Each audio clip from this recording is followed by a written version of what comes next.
Alhamdulillahi hamdan kasiran tayyiban mubarakan fih mubarakan alaih kama yuhibbu rabbuna wa yarda.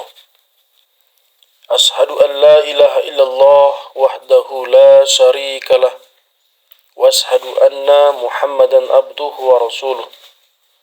Arsala rasulahu bil huda wa dinil haqqa liyuzhirahu 'ala ad-dini kullihi walau karihal musyrikun.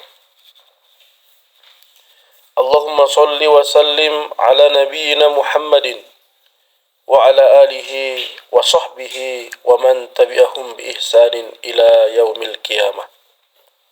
Ya ayuhan nas usikum wa iyaya bitaqwallah faqad fazal muttaqun. Qala Allah Ta'ala fil Qur'anil Karim wal asr innal insana lafi khusr illa alladhina amanu wa amilus solihati wa tawasaw bil haqq wa tawasaw bis sabr. Amma ba'du. Jamaah salat Jumat yang sama-sama mengharapkan ridho Allah Subhanahu wa taala. Segala puji bagi Allah yang masih memberikan rahmat dan hidayahnya sehingga kita bisa hadir di masjid yang mulia ini dalam rangka melaksanakan ibadah salat Jumat berjamaah. Segala puji bagi Allah yang masih memanjangkan umur kita sehingga dengan umur ini kita masih bisa memperbaiki segala kesalahan kita. Dengan umur ini kita masih bisa bertaubat, dan dengan umur ini kita masih bisa beribadah dengan sebaik-baiknya. Salawat dan salam marilah kita hadiahkan kepada junjungan kita Nabiullah Muhammad sallallahu alaihi wasallam. Beliau selaku Rasul juga menjadi rahmat bagi seluruh alam. Allahumma salli ala Sayyidina Muhammad wa ala ali Sayyidina Muhammad. Jemaah salat Jumat yang sama-sama mengharapkan ridho Allah Subhanahu wa taala. Di awal khutbah ini, khatib mewasiatkan kepada diri khatib dan juga kepada jemaah sekalian, marilah kita tingkatkan keimanan dan ketakwaan kita kepada Allah Subhanahu wa taala. Mari kita kuatkan diri kita agar kita bisa bersabar dalam kebaikan, agar kita tidak terpengaruh dengan bisikan-bisikan setan yang menyuruh kita untuk malas beribadah dan menyuruh kita untuk malas berbuat kebaikan. Mari kita berusaha untuk meningkatkan iman dan ketakwaan kita dengan cara melakukan ibadah kepada Allah. Ibadah yang kita lakukan akan membuat hati menjadi tenang, akan membuat hati kita bercahaya, dan akan membawa kita menjadi orang baik, orang yang sabar, orang yang selalu bersyukur, dan akan menjadikan kita menjadi orang yang selamat di dunia dan di akhirat. Jemaah salat Jumat yang dirahmati Allah, di dalam surah Al-Asr yang telah khatib baca pada muqaddimah tadi, Allah berfirman yang artinya, demi waktu sesungguhnya manusia berada dalam kerugian kecuali orang-orang yang beriman dan melaksanakan amal soleh serta saling menasihati dalam kebenaran dan kesabaran. Quran surah Al-Asr ayat 1-3. Firman Allah ini menjelaskan bahwa sungguhnya di dalam setiap waktu yang kita lalui, kita akan mengalami kerugian kecuali jika kita beriman kepada Allah, melaksanakan amal soleh, dan saling memberi nasihat dalam hal kebenaran dan kesabaran. Pada kesempatan khutbah yang berbahagia ini, khatib akan membacakan khutbah yang berjudul 4 hal yang bisa mendatangkan kerugian bagi seorang muslim. Jemaah salat Jumat yang dimuliakan Allah, ada 4 hal yang bisa membuat seorang muslim mengalami kerugian di dalam menjalani kehidupan sehari-hari. Yang pertama yang bisa mendatangkan kerugian bagi seorang muslim yaitu mengikuti langkah-langkah setan. Artinya, jika seorang muslim mengikuti langkah-langkah setan, maka dia akan menderita kerugian. Setan adalah makhluk Allah yang sangat sesat dan mempunyai keinginan yang besar untuk menipu dan menggoda manusia agar manusia terjerumus ke dalam neraka. Setan akan selalu berusaha menjerumuskan manusia ke dalam kesesatan, misalnya dengan cara merusak keikhlasan orang-orang yang beribadah, dengan cara menanamkan keraguan pada kehidupan akhirat, menjauhkan orang-orang muslim dari majelis ilmu, mempengaruhi manusia agar senantiasa bersifat marah, dengki, sombong, dan malas beribadah. Intinya, setan akan membuat kesan yang baik pada sesuatu yang buruk, agar manusia senantiasa cenderung melakukan keburukan, dan setan akan membuat kesan jelek pada sesuatu yang baik, agar manusia meninggalkan kebaikan. Maka marilah kita berusaha menghindar dari segala tipu daya yang dilakukan oleh setan tersebut dengan cara selalu bersabar dalam ketaatan kepada Allah, berdoa, memohon perlindungan dari Allah, selalu beristighfar, berzikir, bersabar, menahan amarah, bermurah hati, dan memaafkan kesalahan orang lain. Allah Subhanahu wa taala berfirman, "Wa imma yanzaghannaka minas syaiton nasgum fasta'iz billah innahu sami'un alim." Artinya, dan jika setan datang menggodamu, maka berlindunglah kepada Allah. Sungguh Allah Maha mendengar, Maha mengetahui. Quran Surah Al-A'raf ayat 200. Jamaah salat Jumat yang dimuliakan Allah, hal kedua yang bisa mendatangkan kerugian bagi seorang muslim adalah mengikuti teman yang buruk. Seseorang itu tidaklah jauh dari teman dekatnya jika ia memilih teman dekat yang baik, maka kebaikan akan menular pada dirinya.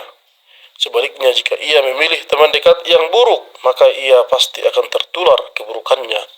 Rasulullah Sallallahu Alaihi Wasallam bersabda, sesungguhnya perumpamaan teman dekat yang baik dan teman dekat yang buruk adalah seperti penjual minyak wangi dan tukang pandai besi. Seorang penjual minyak wangi terkadang mengoleskan minyak wanginya kepadamu, dan terkadang kamu membelinya sebagian, atau setidaknya kamu bisa mencium semerbak harumnya minyak wangi itu. Sementara tukang pandai besi, ada kalanya dia membakar pakaian kamu, ataupun kamu akan mencium baunya yang tidak sedap. Hadis riwayat Bukhari dan Muslim. Imam Syafi'i pernah berkata, jika engkau punya teman yang selalu membantumu dalam rangka ketaatan kepada Allah, maka peganglah erat-erat dia. Jangan pernah kau lepaskan, karena mencari teman baik itu sangat susah, tetapi melepaskannya sangat mudah sekali. Dalam kitab Bahjatul Qulubul Abrar dijelaskan bahwa salah satu manfaat teman yang soleh adalah engkau akan tertahan dari berbuat maksiat disebabkan karena duduk bersamanya. Maka temanilah seseorang yang apabila engkau melihatnya membuatmu mengingat Allah, perkataannya menambah ilmumu, dan melihat amalannya, engkau pun tergugah untuk mempersiapkan akhiratmu. Jemaah Jumat yang dimuliakan Allah, hal yang ketiga yang bisa mendatangkan kerugian bagi seorang muslim adalah sibuk dengan harta dan anak, sehingga lupa terhadap kewajiban yang harus ia tunaikan. Allah Subhanahu wa taala berfirman, "Ya ayyuhalladzina amanu la tulhikum amwalukum wala auladukum an dzikrillah wa may yaf'al dzalika faulaika humul khasirun." Artinya, hai orang-orang yang beriman, janganlah hartamu dan anak-anakmu melalaikan kamu dari mengingat Allah. Barang siapa yang berbuat demikian, maka mereka itulah orang-orang yang merugi. Quran Surah Al-Munafikun ayat 9. Harta dan anak adalah sesuatu yang indah, dan mencintai harta dan anak adalah fitrah setiap manusia. Namun janganlah kecintaan kepada keduanya melalaikan kita dari beribadah kepada Allah. Harta dan keluarga, bahkan diri kita, hanyalah titipan Allah. Suatu saat, barang titipan itu akan kembali kepada pemiliknya. Harta yang kita miliki di dunia tidak dapat menolong kita di akhirat jika tidak dipergunakan di jalan Allah. Itu juga dengan anak yang kita miliki. Tidak akan bisa menolong kita di akhirat jika kita tidak mendidik mereka untuk beribadah kepada Allah Subhanahu wa taala. Bahkan Allah berfirman bahwa anak dan harta yang kita miliki adalah salah satu bentuk ujian kepada kita. Sebagaimana firman Allah yang mengatakan, dan ketahuilah bahwa hartamu dan anak-anakmu itu hanyalah sebagai cobaan, dan sesungguhnya di sisi Allah lah pahala yang besar. Quran Surah Al-Anfal ayat 28. Jemaah salat Jumat yang dimuliakan Allah, yang keempat yang bisa mendatangkan kerugian bagi manusia adalah meremehkan solat 5 waktu. Rasulullah Sallallahu Alaihi Wasallam bersabda, sesungguhnya amalan yang pertama kali dihisab pada seorang hamba pada hari kiamat adalah solatnya. Maka jika baik, ia telah beruntung dan berhasil, dan jika rusak, ia telah gagal dan rugi. Hadis riwayat An-Nasa'i dan At-Tirmizi. Jemaah Jumat yang dimuliakan Allah, banyak manusia yang meninggalkan solatnya disebabkan berbagai macam kesibukan dan pekerjaan. Padahal amal ibadah yang pertama kali dihisab di akhirat adalah ibadah solat. Jika ibadah solatnya baik, maka dia telah beruntung, dan jika ibadah solatnya rusak, maka dia telah rugi.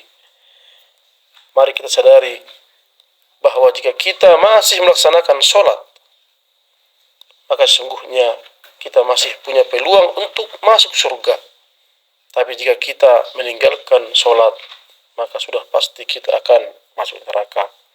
Maka dengan sekuat tenaga, mari kita pertahankan ibadah solat kita. Jemaah solat Jumat yang dimuliakan Allah, itulah 4 hal yang bisa mendatangkan kerugian, dan marilah kita berusaha menghindari diri dari keempat hal tersebut, yaitu tidak mengikuti langkah-langkah setan, kemudian bertemanlah dengan orang-orang yang soleh, kemudian jangan sampai anak dan harta yang kita miliki membuat kita lalai beribadah kepada Allah, dan tetaplah melaksanakan solat walaupun kita memiliki berbagai macam kesibukan. Mungkin masih ada hal-hal lain yang bisa kita lakukan agar tidak termasuk dalam golongan orang-orang yang rugi. Namun itulah yang bisa khotib sampaikan pada kesempatan ini. Semoga bisa bermanfaat kepada diri kita semuanya, khususnya kepada diri khotib sendiri. Barakallahu li wa lakum fil Qur'anil azim, wa nafa'ani wa iyyakum bima fihi minal ayati wa dzikril hakim, wa taqabbalallahu minna wa minkum tilawatahu wa innahu huwas samiul alim. Wa aqulu qouli hadza wastaghfirullahal azim innahu huwal ghafurur rahim.